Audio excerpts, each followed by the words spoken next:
Hello. I thought today I'd start telling you a little bit about how Nu4u started and what our philosophy is, so that you've got a bit of a sense of what drives me and what drives and influences Nu4u Creative.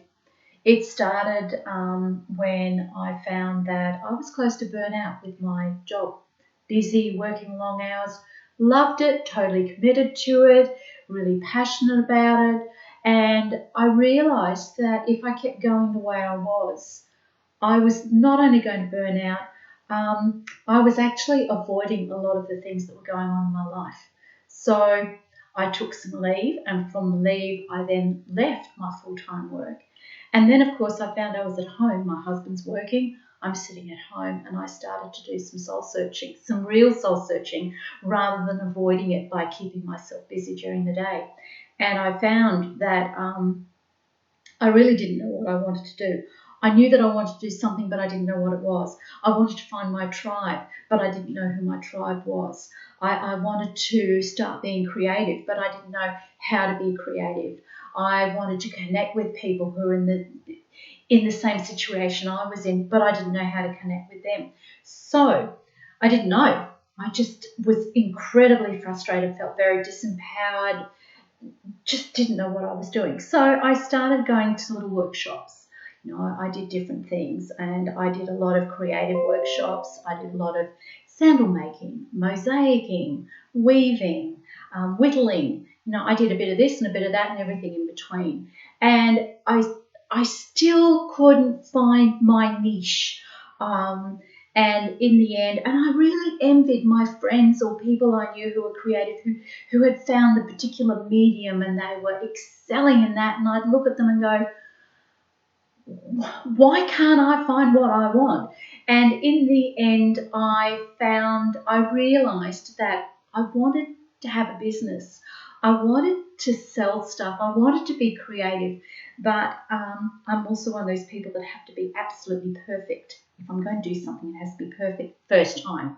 So I started with just doing some basic little creative activities.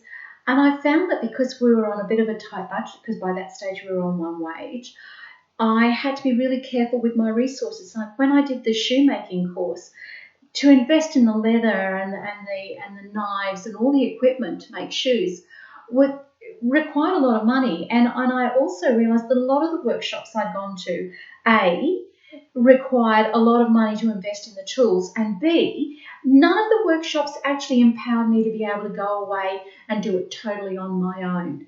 I had to go back and do more, and then I had to go back and do more, because each time I do a workshop, I'd never remember everything in the workshop, and I come away and go, oh, how did I do that? And so I started to realise, as an educator, being a teacher in education for 35 years, one of the basic tricks in most businesses is you fill a niche, you meet somebody's need, but you don't give them everything. You drip feed them. You give them a little bit, so they've got to come back to you for more. That jarred with me. That really jarred with me as an educator, but from a moral point of view. Call me naive, call me whatever. I mean, let's face it, I wasn't a business person. I was none of those things. So I started to learn about business. So I thought, okay, let Joe teach yourself what to do in business. And it was then that I started to realise, you've got to find your niche market. You've got to find the problem that niche market has and meet that, or that need, and meet that need, and then so on. And I just couldn't do it. Well, partly because I actually couldn't work out what my niche market was, and I couldn't work out what my expertise was, because the other lesson I was learning through business was you sell your expertise. Well, how many people in business and out there really want to learn about how to effectively teach? When I did run workshops on how to set up a workshop based on my previous experiences of going to workshops, none of the business people that came were really interested in how to empower their clients or their customers so that they could go away and do it independently and didn't have to come back. It was like, give us a formula, give us a format to follow, and we'll just do that. And whereas I was saying you need to know how they learn, you need to look at, be really clear about what your end goals are, all these things that are second nature to a teacher or an educator, but are irrelevant to a business person. So I had to sit down, and luckily through a series of mistakes and processes and just chipping away, I started to come across some really amazing people, and did one course, a little short course on how to combine my own soul journey and my own moral and philosophical stance with my business.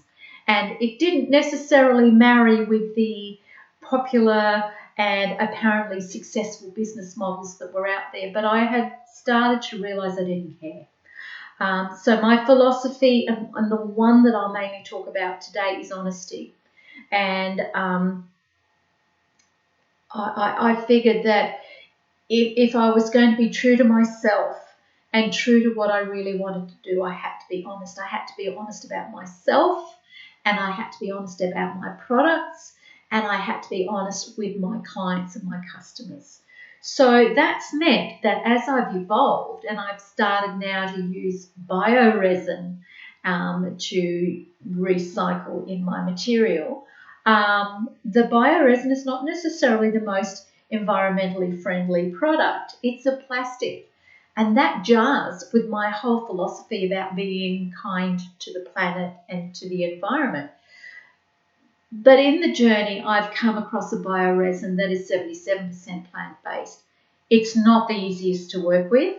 I find there are more faults in my products than there were in the other resins that I used, but it sits with me morally more so. And yes, sometimes I will sell a product and I might find that when I'm polishing it to parcel it up and send it, this happened just recently, I found a fault. It was a cloudy patch on the resin. I contacted the customer and said, look, I found this. This was $35. I'm happy to refund you. I'm happy to, if you still want it, give you a reduction in price, and I'll credit you some money, or you can replace it with another one or whatever. This person wanted that. They were happy to take $5 off. And that way I felt more comfortable. There was another situation where the fault was worse, and I found out afterwards when I was polishing again, which often happens because in the light it's sometimes hard to see. And I contacted this person, said, $35 bangle, I'm really sorry, I can't sell this to you. I know you want it and I know you like it, but I can't sell it to you. I knew this person was interested in a $45 bangle as well. So I said, look, you can have this $45 bangle for $35.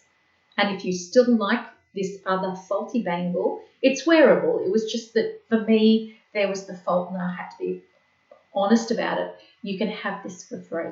So I gifted that faulty bangle and they wore it. They were happy with it. And they also got a $45 bangle for $35. Is that good business? Some people would say, no, you're a fool because you don't make, your profit margins are reduced. Maybe so. But I look at it this way. I can look that person in the eye if I see them again. I can be upfront and I can honestly say, I try the very best I can to be truthful and honest and upfront. So there you go, a little bit about Nu4u. Next time, I might talk about another part of my philosophy. But until then, have a lovely day, take care, and I hope I see you soon.